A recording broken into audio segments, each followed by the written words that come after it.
I've lived in Millbrae for about 7 years now. I actually lived in Daly City for about 10 years beforehand, and that was my childhood home, but by the time it was around middle school, my family decided to find a better, more well-suited middle school for me, and we ended up in Millbrae. Coming into a new middle school, I was so nervous. My elementary school consisted of about 100 kids. There was only 5 kids in the 5th grade, and I was one of the graduating kids.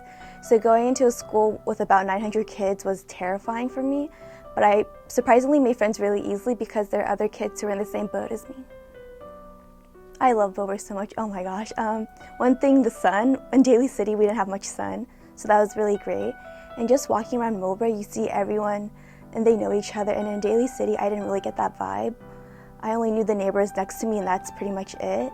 But in Millbrae, you see like people walking around and you go, hey, like, how was this and how was that? And it's just a really warm atmosphere. I'm involved with my school's leadership team. I'm also involved with the Millbrae Leos Club, Most Peninsula Youth Volunteer Services, and the Interact Club. I chose these particular activities just because of the atmosphere the people involved with it created. As, for example, with leadership, I just saw them around school. They're really pumped up. They really got everyone involved with school activities, and I wanted to do that too. And I remember meeting a few leadership students. I didn't know them at all, but they saw that I was new, and they talked to me, and they kind of talked to me to get me feel more welcomed into the community, and I've never felt that way before in a new school. So I wanted to do the same for new students and yeah. And for the Millbrae Leos and Interact, same thing. I was walking around with my family one day, and I noticed these kids wearing these bright blue shirts, and I thought, like, wow, they're doing something great for the community, and I thought it'd be a great way to meet new friends and meet new people, and I really did. And with Interact, I was in line one day, like as a freshman, I was new to the school, and this girl came up to me, and she was like, hey, like, how do you like the school so far? She really made me feel welcome, and then she invited me to her club meeting, and it was such a fun meeting. I have really great memories of Art in Mind and Relay for Life because you really interact with the rest of the community for those events, and I've never interacted with the community in Daly City like that, and just being able to interact with them was really amazing, getting to know each person I talked to, who I sold water to. It was really great. I believe that it's important to volunteer your time because sometimes the littlest things that people do for you, it really makes an impact, and when you feel that really great, warm feeling, you want to give it back. And I think that by volunteering, it's a great way to do that. Lion John Muniz nominated me for this award. I think he nominated me for this award because he just really saw the effort I put back into my community and just wanted me to recognize that and everyone else to recognize that. I found out that I was a recipient for this award, I believe on August 14th. I was out with my friends, we were getting dinner, and all of a sudden in the restaurant it was really loud, so I couldn't hear anything, and my friend goes, oh, hey, you have a phone call. So I pick up and I don't hear anyone, I just hear someone say, Desiree, Desiree, and I'm like, this is kind of strange, maybe my phone is bad, like the reception is terrible, maybe because I just can't hear in the restaurant. And then as I'm driving home, my friend picks up the phone for me again, and my advisor, Lion John, goes, hey, I'm like, oh my gosh, hi, and he's like, did you know that you won the award? And I was like, I did not know, and I started crying in the car while I was driving because I was nominated last year and I didn't get the award, but he told me again that I got the award this year.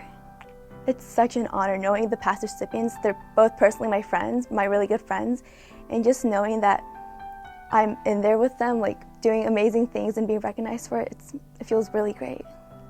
Some challenges that I faced were mental health challenges during my junior year. Obviously, there's that, it's really well known that, oh, your junior and senior year, they're your hardest, but I didn't expect it to be that hard. With my workload, my commitments to my extracurriculars, and my academics, I wasn't in the best mindset, but my parents never put any pressure on me, which I was really appreciative of, but they always kind of guided me, so I kind of took that guidance. I was harsher on myself than my parents were on me, so I was really harsh on myself, and I think I just held myself to really high standards, and it wasn't healthy for my mindset. So I didn't really reach out for help until the end of junior year, where I started talking to the school's student safety advocate, who taught me how to balance my life. The big takeaways I learned from that experience is that you're not obligated to do everything just because you're involved with this and that. It doesn't mean you always have to do stuff for them. It's always important to have time for yourself. And I found that it was really important to have time for myself and my friends and my family, because if you're spreading yourself out too thin, you're not going to enjoy your involvements eventually. Some of my biggest support systems in Millbrae have been my parents, obviously. If they haven't decided to move to Millbrae, I wouldn't be involved with this great community. Obviously, my younger brother, he makes me want to be a better person. It just set a great example for him.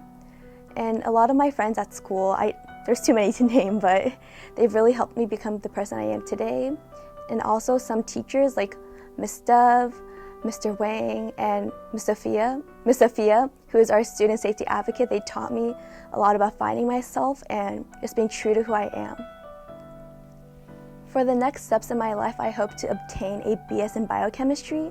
I really like the nitty-gritty of biology and chemistry combined, and hopefully I go to medical school. I'm set on becoming an anesthesiologist right now, but I just want to be in the medical field. I'm not sure what, but I just love helping people. So to me, receiving this award means the world to me. Just knowing that someone is there watching how you help out the community touches my heart so much. It's so warming. Sometimes you feel like your actions go unrecognized, and I'm not saying that they need to be recognized every single time, but when you are recognized, it feels so great, just knowing that you're making a positive impact on your community. I hope that everyone in general just becomes more aware of their surrounding and their world, because our world is going through some massive changes, and one problem is that we're not aware of the problems that are going on. And I also hope that kids, even though it's really hard nowadays with all the peer pressure and competition to get into top schools, I hope you do what you want to do and that you're doing it for yourself, not because you want to beat your classmate, not because you want to be the best, but just for yourself.